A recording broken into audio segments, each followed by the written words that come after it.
Dito home wifi po ito. I-unbox po natin. Ito po ay CTE K10 po yung kanyang model. Yan. May kasama siyang manual. Tapos warranty card. Yan.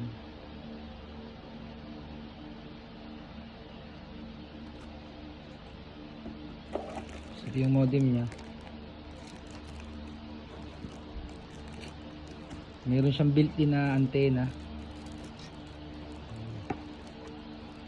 Built-in antena po.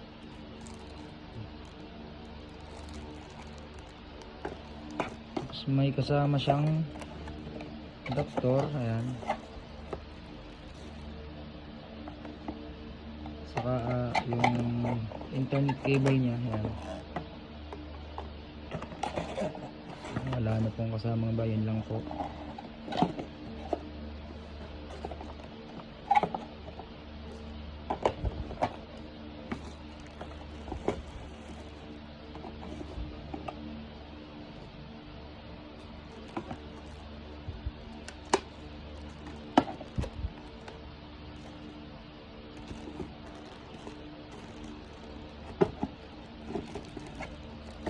Ayan.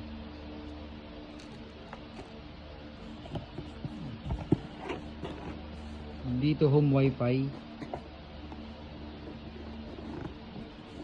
Ayan yung kanyang box. Tapos pag binili nyo siya, meron siyang kasamang SIM. Ayan. Free SIM na po siya.